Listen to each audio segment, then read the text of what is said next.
नमस्कार साथियों, study time में पुनः आपका स्वागत है।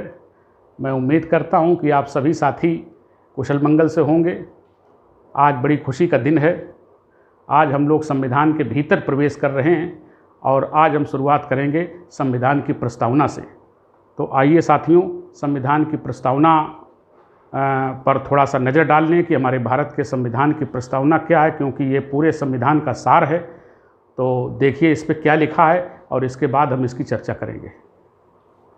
हमारे जो प्रियम्बल है हमारी, वो इस प्रकार से है कि हम भारत के लोग भारत को एक संपूर्ण प्रभुत्व संपन्न समाजवादी पंथनिरपेक्ष लोकतंत्रात्मक गणराज्य बनाने के लिए तथा उसके समस्त नागरिकों को सामाजिक आर्थिक व राजनीतिक न्याय विचार अभिव्यक्ति विश्वास धर्म और उपासना स्वतंत्रता प्रतिष्ठा और अवसर की समता प्राप्त कराने के लिए तथा उन सब में व्यक्ति की गरिमा और राष्ट्र की एकता व अखंडता सुनिश्चित करने वाली बंधुता बढ़ाने के लिए दृढ़ संकल्प कर अपनी इस संविधान सभा में आज दिनांक 26 नवंबर 1949 ईस्वी मिति मार्ग शीर्ष शुक्ल सप्तमी संवत 2006 विक्रमी को एतत् संविधान को अंगीकृत अधिनियमित और आत्मार्पित करते हैं।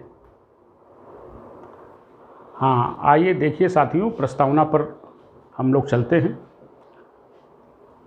दरअसल प्रस्तावना जो होती है वो जैसे कोई किताब किसी राइटर ने लिखी, तो उस किताब के विषय में उसकी विशेषताओं के विषय में वो अपने प्रथम पेज पर जहाँ भूमिका लिखी होती है उसी में वो बहुत ही संक्षेप में बता देते हैं कि किताब की क्या विशेषताएं हैं।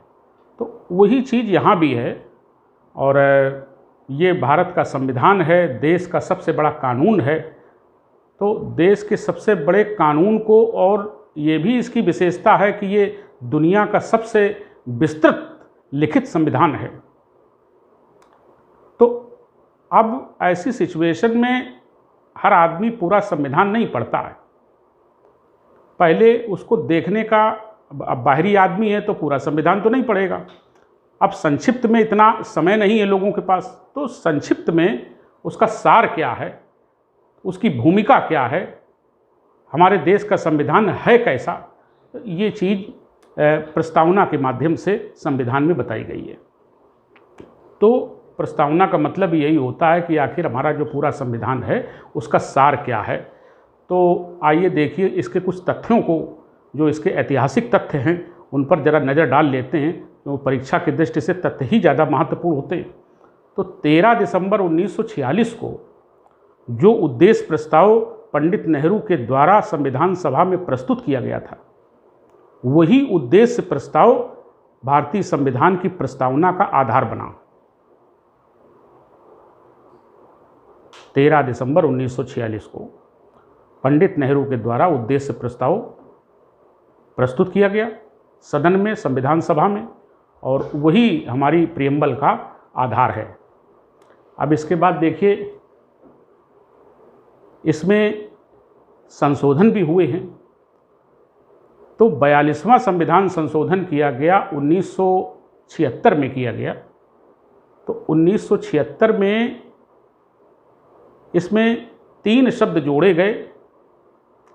एक समाजवादी शब्द, समाजवाद, दूसरा पंथ निरपेक्ष और तीसरा राष्ट्र की अखंडता। ये 3 शब्द 42वें संविधान संशोधन में उद्देशिका में जोड़े गए। अब इसके बाद अगला पॉइंट है कि विश्व का सबसे बड़ा, जैसा कि मैंने अभी आपको बताया कि विश्व का सबसे बड़ा लिखित संविधान है, बहुत विस्तृत है। 395 अनुच्छेद हैं और उन अनुच्छेदों में अनुच्छेद हैं इस समय, और करीब 450 के आसपास इस समय देखा जाए तो उसमें धाराएं जुड़ गई हैं इस समय मौजूदा हालत में। लेकिन अनुच्छेद 395 ही हैं और 12 अनुसूचियां हैं, 25 भागों में डिवाइड है। दुनिया के किसी देश का इतना विस्तृत संविधान नहीं है। तो इतने बड़े विस्तृत और लिखित संविधान को मात्र 10 लाइनों में समझाना एक अनूठा प्रयास है, एक आश्चर्यजनक है। तो जो प्रस्तावना हमारी है 10 लाइनों में उसको डिस्क्राइब कर दिया गया और उससे पूरे संविधान के चरित्र का, संविधान की प्रकृति का और संविधान की आत्मा का हम पता लगा सकते हैं यदि उन 10 लाइनों को सही ढंग से पढ़ करके और उनके एक एक शब्द को समझ कर अगर समझ लें तो हम संविधान की, जो मैंने बताई कि संविधान की प्रकृति क्या है, उसकी भावना कैसी है, उसका चरित्र कैसा है, इस सब के बारे में पता चल जाएगा। और आप सभी जानते हैं कि हमारे देश का संविधान जब से लागू हुआ 26 जनवरी 1950 से, तब से लेके आज तक हमारे देश का संविधान विफल नहीं हुआ है। ये एक बहुत बड़ी बात होती है कि समाज जो होता है व्यक्तियों से मिलकर के बनता है और व्यक्ति निरंतर उसकी विचारधाराएं बदलती रहती हैं, सामाजिक परिस्थितियां बदलती रहती हैं और नित्य नए परिवर्तन समाज में होते रहते हैं। और इसके बावजूद हमारा संविधान को आज तक ऐसी नौबत नहीं आई कि इसे बदल दिया जाए या इसे दूसरा संविधान बनाया जाए या संविधान की आत्मा को कुचल दिया जाए। तो इसकी व्यवस्था भी संविधान निर्माताओं ने पहले से कर रखी है कि संविधान की रक्षा करने का अधिकार, संविधान के प्रावधानों की व्याख्या करने का अधिकार वो सुप्रीम कोर्ट को जाता है, न्यायपालिका को जाता है, वही उसकी रक्षा करती। वैसे तो रक्षा करने का दायित्व तो राष्ट्रपति का भी है, वैसे तो रक्षा करने का दायित्व तो सरकार का भी है, संसद का भी है, लेकिन अंतिम रूप से रक्षा करने का जो मुख्य रूप से चूँकि सुप्रीम कोर्ट का है और वही उसके कानूनों की व्याख्या करती है, तो ये रक्षा करने का अधिकार संविधान निर्माताओं ने सुप्रीम कोर्ट को सौंपा है। तो आज तक बदलती हुई परिस्थितियों में इसकी ज़रूरत, मतलब ऐसा नहीं हो सका कि नहीं संविधान बदल दिया जाए, हटा दिया जाए। तो ये हमारे संविधान की बहुत बड़ी विशेषता साथियों है और हमें अपने संविधान पर, हम सभी देशवासियों को इस पर गर्व करना चाहिए। अब देखिए अगला, ये जो हमारी प्रस्तावना है ये एक शब्द से शुरू होती है, हम भारत के लोग। शुरुआती ये शब्द हैं, हम भारत के लोग। अब ये संविधान कोई व्यक्ति नहीं बना रहा है, कोई तानाशाह नहीं बना रहा है, कोई हमारा प्रथम पुरुष या कोई आदि पुरुष नहीं बना रहा है। ये हम भारत के लोग जो भारत की जनता है उसको हाजिर नाजिर जान करके कि वो किस प्रकार की है, कैसा समाज है, कैसा देश है हमारा, कौन कौन सी जातियों के, कौन कौन से धर्मों के लोग रहते, उनको ध्यान में रख करके ये शब्द ही ये जोड़ा गया है कि हम भारत के लोग, उनको ध्यान में रख करके बनाया जा रहा है। और दूसरी एक और बात, इसका अर्थ, जो मूल अर्थ जो मैं बताना चाहता हूँ, जो आपको मिलेगा सब जगह, वो ये है कि हम भारत के लोगों का अर्थ ये है कि हम भारत के लोग, यानी जो अंतिम रूप से प्रभुत्व संपन्न, अंतिम रूप से जो प्रभुता है, जो सॉवरेंटी है, यानी अंतिम रूप से सारी शक्ति अगर किसी में है तो वो जनता में है। जनता ही आपको सिंहासन अगर देगी वोट के माध्यम से, तो आपको सिंहासन से उतार भी देगी वोट के माध्यम से। तो अंतिम रूप से प्रभुत्व संपन्न जो है वो जनता है। भारतीय संविधान हमारा ऐसा कहता है। अब इसके बाद जो हमारी प्रस्तावना है वो, जैसा कि मैंने बताया कि एक ये कुंजी है, एक कुंजी है कि इसको पढ़ लेने से संविधान की, उसके चरित्र का पता चलता है कि भाई, और जैसा संविधान होता है वैसे ही देश बनता है। आप पाकिस्तान को देख लीजिए, कभी उसमें जनरल हावी हो जाता है, क्रांति कर देता है, कभी उसमें लोकतंत्र मतलब हावी हो जाता है। ये इस तरीके से ये सब ये कोई तरीका थोड़ी है, एक सिस्टम होना चाहिए। तो वहाँ लोकतंत्र हमेशा दागदार रहता। उन्होंने अपना अलग बनाया था, वो अपना, उनको धर्म पर बड़ा मतलब गुरूर हमेशा रहा है। लेकिन हमारे देश का संविधान देश की जनता को ध्यान में रख करके बनाया गया है। जब लोकतंत्र है तो लोकतंत्र में जनता का, जनता के लिए और जनता के द्वारा जो संचालित होने वाला है वो शासन लोकतंत्र है। तो लोकतंत्र को ध्यान में रख के बनाया गया। तो कुल मिलाकर के हम भारत के लोगों से, मेरा मतलब है कि अंतिम रूप से शक्ति जो है, प्रभुता जो है, वो जनता के हाथों में है। अब यहाँ एक चीज़ और ध्यान देने की है कि अंतिम रूप से शक्ति जनता के हाथों में है। अब यहाँ मैं थोड़ा सा इसकी व्याख्या कर दूं कि संविधान कहता है कि अंतिम रूप से शक्ति जनता के हाथों में है। जनता ही सिंहासन पे बिठाएगी, और जब आपको उचित नहीं मानेगी कि तुम आदमी ठीक नहीं हो, तो जनता ही आपको सिंहासन से उतार देगी। यानी पूरी पावर जनता में है। अब जनता तो शासन नहीं कर सकती है, भीड़ शासन नहीं करती, तो जनता ने ही ये अधिकार दिया कि एक संविधान बने और संविधान ही प्रभुत्व संपन्न होगा। संविधान जो जनता के लोगों ने बनाया है, वो संविधान जनता खुद अधिकार दे रही कि संविधान में लिखी गई बातें उसको शासक माने, उसके आधार पर चलें। तो संविधान यहाँ पर संप्रभु है जनता की तरफ से, और संविधान से बड़ा कोई नहीं है। ना कोई व्यक्ति है, ना कोई पद है, ना कोई संस्था है। मैं नाम भी गिना दूं, चाहे वो राष्ट्रपति हो, चाहे वो प्रधानमंत्री हो, उनका मंत्रिमंडल हो, कोई संस्था हो देश की, कोई समूह हो, कोई सरकारी संगठन हो, गैर सरकारी संगठन हो, न्यायपालिका हो, हाई कोर्ट हो, सुप्रीम कोर्ट हो, कोई बहुत बड़ा पदाधिकारी हो, XYZ कोई भी पद, कोई भी व्यक्ति, कोई भी समूह संविधान से बड़ा नहीं है, क्योंकि संविधान उसको खुद ही शक्तियां देता है। राष्ट्रपति को क्या करना है, संविधान बताता है। प्रधानमंत्री को देश कैसे चलाना है, वो संविधान बताता है। हाई कोर्ट के और सुप्रीम कोर्ट के शक्तियों का निर्धारण कौन करता है, संविधान करता है। तो ये खुद ही शक्तियां देता है कि आपको केवल ये जो पद मैंने बताए आपको, ये जो सत्ताधारी पद हैं, ये पद जो संप्रभु के द्वारा, यानी संप्रभु है संविधान, और संविधान के द्वारा जो दी गई शक्तियां, उन संप्रभु शक्तियों का प्रयोग करते हैं, ना कि वो संप्रभु हैं। वो सावरेन नहीं है। सावरेंटी के द्वारा, यानी संविधान के द्वारा दी गई शक्तियों का प्रयोग करते हैं। इसलिए अंतिम रूप से संप्रभु संविधान है, जो कि भारत की जनता की तरफ से निर्धारित है। आइए इसके न्यायिक निर्णयों पर थोड़ा नज़र डाल लेते हैं कि न्यायालय में भी ये प्रश्नगत की गई, तो न्यायालय ने क्या निर्णय दिए। तो देखिए, सबसे पहला निर्णय, दरअसल ये शुरुआती दौर का निर्णय है 1957 का, और ये union of India versus Madan Gopal, union of India versus Madan Gopal, ये 1957 का निर्णय है सुप्रीम कोर्ट का।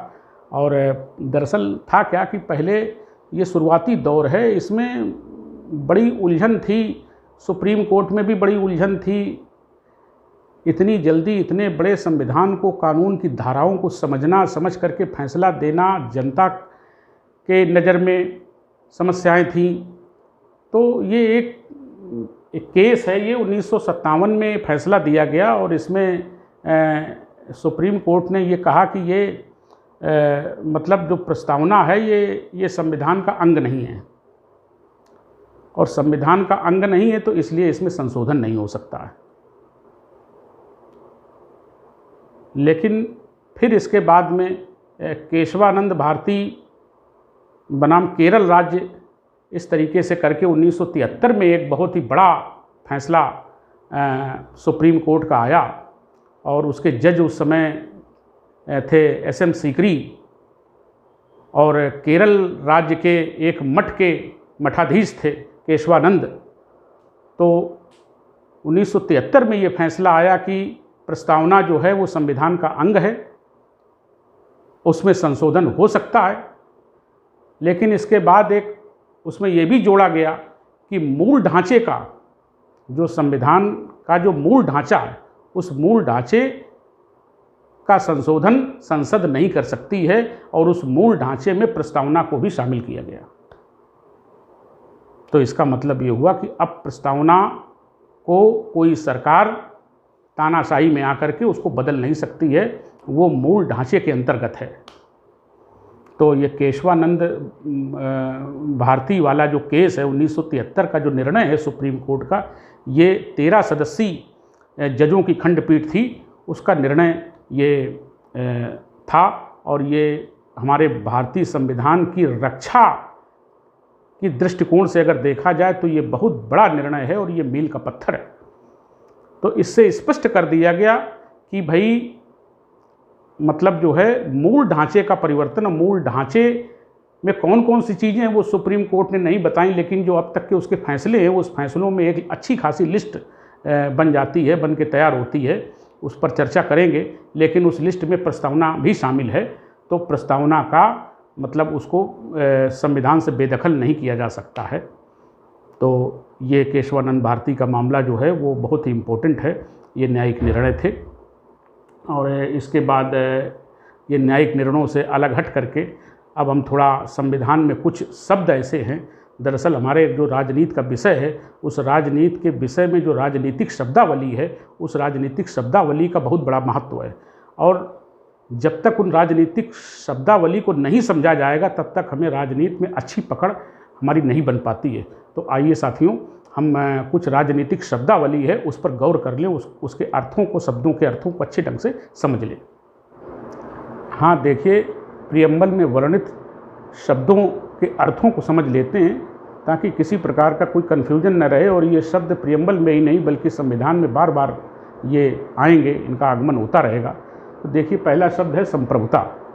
संप्रभुता जो राजनीति का ज्ञान है जिनको, वो तो संप्रभुता के विषय में अच्छी तरह जानते होंगे। प्रियम्बल में लिखा है, हम भारत के लोग एक प्रभुत्व संपन्न। तो हम भारत के लोग, तो मैंने बताया कि अंतिम रूप से शक्ति जनता में ही है। अब प्रभुत्व संपन्नता यानी अंतिम रूप से जो शक्ति का केंद्र है वो जनता है।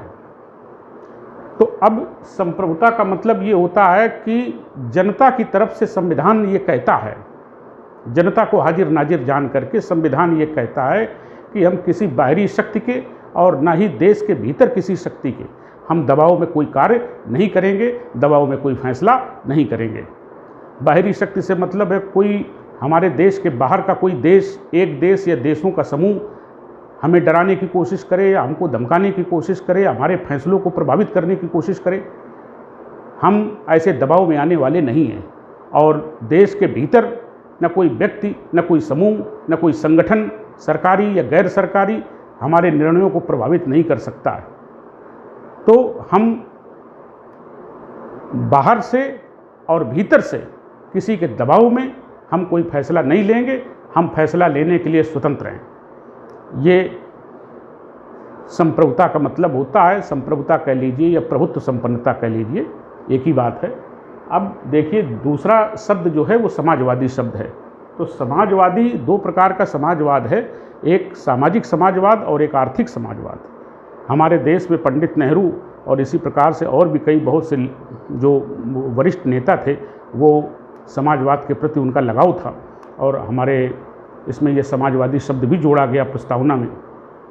तो देखिए, दो प्रकार का समाजवाद हमारे यहाँ अपनाया गया है, एक सामाजिक समाजवाद, दूसरा आर्थिक समाजवाद। सामाजिक समाजवाद से मेरा तात्पर्य ये है कि भारत के किसी भी नागरिक के साथ में जाति के आधार पर, लिंग के आधार पर, धर्म के आधार पर, भाषा के आधार पर, क्षेत्र के आधार पर, नस्ल के आधार पर कोई भेदभाव नहीं किया जाएगा और सबको समान रूप से समझा जाएगा और राज्य से मिलने वाले लाभों का समान रूप से वितरण होगा। ये सारी चीज़ें जो व्याधियाँ हैं, ये सामाजिक असमानता को बढ़ाने वाली, ये आड़े हाथों नहीं आएंगी। ये सामाजिक समानता है। और आर्थिक समानता जो है, आर्थिक समानता दरअसल 20वीं शताब्दी के हेराल्ड लास्की जो एक महान बड़े राजनीतिक विचारक थे, जिन्होंने पंडित नेहरू को भी पढ़ाया था, डॉक्टर के.आर. नारायणन जो हमारे पूर्व राष्ट्रपति रह चुके हैं उनको भी पढ़ाया था, दोनों एक साथ पढ़े थे।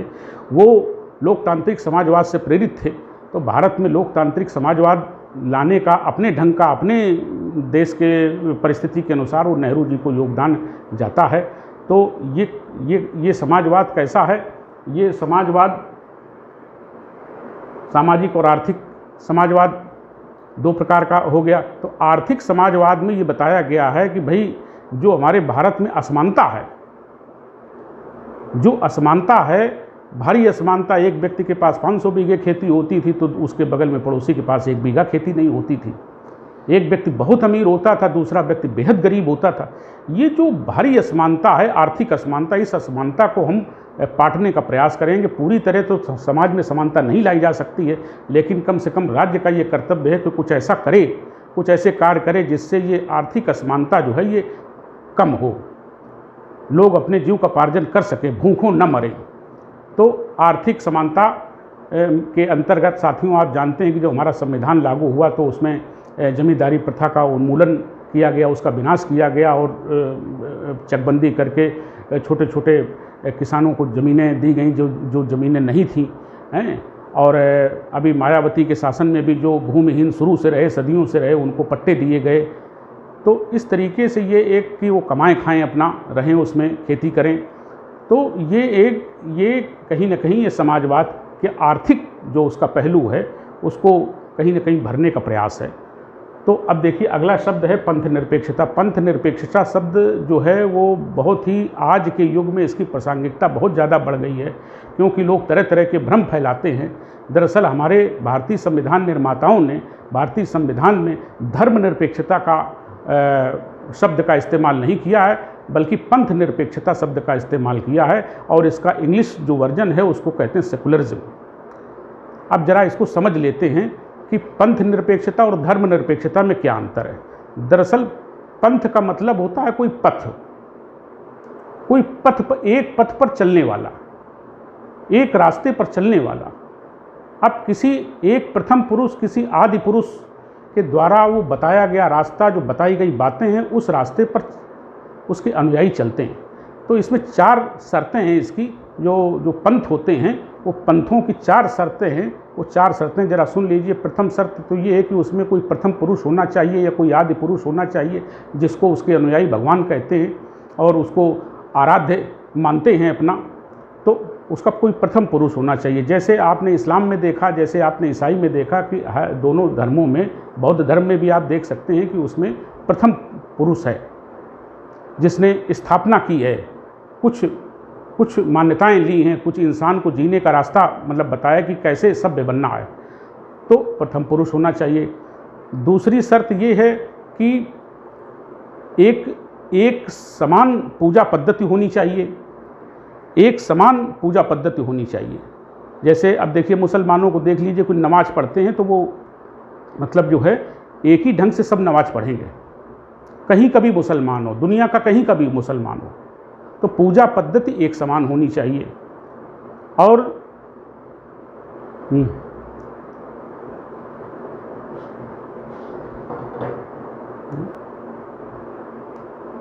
एक समान पूजा पद्धति होनी चाहिए। अब अगला है एक किताब होनी चाहिए, एक निश्चित कोई किताब होनी चाहिए जिसे हम लोग अपनी भाषा में धर्म ग्रंथ कह देते हैं। अब देखिए जैसे मुस्लिमों का कुरान शरीफ है, उनकी ईसाइयों की बाइबिल है। तो किसी न किसी किताब का होना बेहद ज़रूरी है। और चौथा जो इसका मतलब है वो कोई न कोई एक अंतिम स्थान होना चाहिए जो पवित्र हो, और उस स्थान में जा कर के लोग अपने आप को फलीभूत समझें। तो जैसे मुसलमानों का मक्का है और ईसाइयों का रोम है।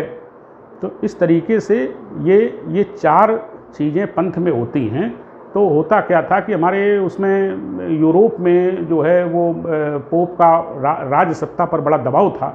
तो उसके राज सत्ता से जब उसको बेदखल किया गया तो वहाँ पर उस समय सेकुलरिज्म शब्द का इस्तेमाल हुआ, और वो सेकुलरिज्म शब्द वो चला आ रहा है। अब जो धर्म है वो तो पंथ, वहाँ पर ये फिर माना गया कि भाई राज्य, हम किसी पोप के दबाव में, हम किसी पंथ के हम उस पर दबाव में कोई फैसला नहीं लेंगे। राज सत्ता नहीं फैसला करेगी कि जैसा पोप कहेगा वैसा हम करेंगे। तो उस समय ये शब्द वहाँ पर प्रचलन में आया, सेकुलरिज्म शब्द। उसको हमारे संविधान निर्माताओं ने लिया है। और धर्म जो है वो धर्म को इंग्लिश में कहते हैं रिलीजन उसको कहते हैं। धर्म का मतलब होता है धारण करना। अब देखिए हिंदू धर्म देख लीजिए, हिंदू धर्म का कोई एक पिता नहीं है, कोई उसका निश्चित ग्रंथ नहीं है, तमाम ग्रंथ हैं। किसको किसको मानोगे, भगवत गीता है, रामायण है और तमाम शास्त्र हैं और वो उपनिषद हैं, आरण्यक हैं, वेद हैं, क्या मानोगे? इसमें कोई मतलब जो है शर्त पूरी नहीं होती है। किस आदि पुरुष को मानोगे, राम को मानोगे कि कृष्ण को मानोगे? न जाने कितनी देवी देवताएं, असंख्य देवी देवताएं हैं, किसको आराध्य मानोगे? तो इसमें ये धर्म जो होता है, धर्म का अर्थ होता है धारण करना कुछ अच्छी चीज़ें। ये एक प्रकार की जीवन शैली है ये, जिसके बिना हम सभ्य व्यक्ति नहीं बन सकते हैं। जैसे क्रोध का त्याग करना, धैर्य को धारण करना, अच्छे विचारों को ग्रहण करना, चोरी न करना, झूठ न बोलना, इस तरीके के ये गुण जो है हम लोग धारण करते हैं, तो ये हमारे जीवन में रचे बसे हैं। ये कोई पंथ नहीं है, लेकिन आमतौर पर उसे धर्म का रूप दे दिया जाता है, उसे धर्म का रूप दे दिया जाता है और उसे उसी पंथ को धर्म कह दिया जाता है। तो लेकिन हमारे संविधान निर्माता इतने विद्वान थे कि वो जानते थे कि हमें क्या शब्द इस्तेमाल करना है, तो उन्होंने सेकुलरिज्म शब्द का इस्तेमाल किया है, जिसका अर्थ होता है पंथ निरपेक्षता। धर्म निरपेक्षता शब्द का इस्तेमाल नहीं किया है। अब अगला देखिए, लोकतांत्रिक। लोकतांत्रिक एक होता, 3 प्रकार के लोकतांत्रिक विचारों को हमारे संविधान में अपनाया गया है। राजनीतिक लोकतंत्र, सामाजिक लोकतंत्र और आर्थिक लोकतंत्र। राजनीतिक लोकतंत्र में जनता को वोट देने का अधिकार दिया गया है, उसे नौकरी पाने का अधिकार है, उसे चुनाव लड़ने का अधिकार है, उसे राजनीतिक दल बनाने का अधिकार है। ये राजनीतिक लोकतंत्र है। और सामाजिक लोकतंत्र में मैंने अभी बताया आपको कि सभी सार्वजनिक स्थानों पर लोग जा सकते हैं बिना किसी भेदभाव के। किसी प्रकार का कोई भेदभाव मनुष्यों में रंग के आधार पर, लिंग के आधार पर, जाति के आधार पर, धर्म के आधार पर, भाषा के आधार पर नहीं किया जाएगा। किसी भी सार्वजनिक स्थानों पर लोग जा सकते हैं, कहीं भी जा सकते हैं, आ सकते हैं, सर्विस नौकरी पा सकते हैं, राज्य नहीं करेगा। अब देखिए जो आर्थिक लोकतंत्र है वो अभी थोड़ी देर मैंने पहले बताया, जो समाजवाद के रूप में बताया, वही यहाँ भी है कि भाई आर्थिक असमानता को कम करने का प्रयास किया जाएगा। राज्य ऐसी व्यवस्था करेगा कि वो आर्थिक लोकतंत्र मतलब रहे कि जीव का पार्जन करने का सबको अधिकार होना चाहिए। कहीं भी आदमी अपना व्यापार कर सकता है, भारत के किसी भी हिस्से में जा कर के। राज्य भी प्रयास करेगा कि वो लोगों को रोजगार दे। तो ये 3 प्रकार का मतलब जो है ये लोकतंत्र हमारे देश में मतलब है, 3 प्रकार का लोकतंत्र है। अगला है गणतंत्र। गणतंत्र में भी 2 भाग हैं। तो एक जो लोकतंत्र होता है वो लोकतंत्र एक वंशानुगत लोकतंत्र होता है और दूसरा होता है गणतंत्र। गणतंत्र भी लोकतंत्र है और वो वंशानुगत, जहाँ शासन है और वहाँ चुनाव चुन करके प्रतिनिधि आते हैं, चुनाव होता है उनका, वो भी लोकतंत्र है। लेकिन अंतर ये है कि वो वंशानुगत, वहाँ पर एक राजा होता है जो वंश के आधार पर वहाँ पर चलता है, राजा का बेटा ही राजा बनेगा। लेकिन लोकतंत्र है, वहाँ पर निर्वाचन होता है, संसद है, संसद के प्रतिनिधि निर्वाचित होकर के आते हैं। लेकिन हमारे देश में जो है वो वंश के आधार पर शासन नहीं है। हमारा जो भारत है वो गणराज्य है। गणराज्य है। अब गण का मतलब होता है कि हमारा जो राजाध्यक्ष है वो निर्वाचित होता है और उसका टाइम पीरियड है, उसका समय एक निश्चित समय के लिए निर्वाचित होगा। राजा के शासन में जब तक राजा की जिंदगी रहेगी तब तक वो राजा रहेगा। फिर उसके बाद उसका लड़का, जब वो मरेगा तब उसका लड़का राजा होगा। फिर वो जब तक जिंदा रहेगा तब तक वो राजा रहेगा। फिर उसका बेटा राजा बनेगा मरने के बाद। लेकिन यहाँ पर हमारा जो राजाध्यक्ष है, राजाओं का शासन समाप्त कर दिया गया, वंश के आधार पर शासन को समाप्त कर दिया गया। लेकिन जो राजाध्यक्ष है, जैसे राष्ट्रपति हम जिसे कहते हैं, वो निर्वाचित होता है और 5 वर्षों के लिए निर्वाचित होता है। उसका एक टाइम पीरियड निश्चित है। तो हमारे देश में राजाओं का शासन या वंश के आधार पर शासन को समाप्त कर दिया गया। प्योर बिल्कुल शुद्ध रूप से लोकतंत्र है। हमारा राजाध्यक्ष भी निर्वाचित होता है, हमारा सांसदों का चुनाव होता है, फिर उसमें एक प्रधानमंत्री को नियुक्त किया जाता है राष्ट्रपति के द्वारा, और फिर प्रधानमंत्री अपनी सिफारिश करके मंत्रिमंडल का निर्माण करता है, मंत्रिपरिषद का निर्माण करता है। ये सब जनता फैसला करती है चुन करके, फिर वो बाद में जब चुन जाते हैं तो फिर वो अपनी व्यवस्था शासन करने की करते हैं। तो साथियों, ये आज की थी हमारी प्रस्तावना, और जो खास बातें मैं इसमें थी वो मैंने आपको समझाई, और आज बस इतना ही। नमस्कार।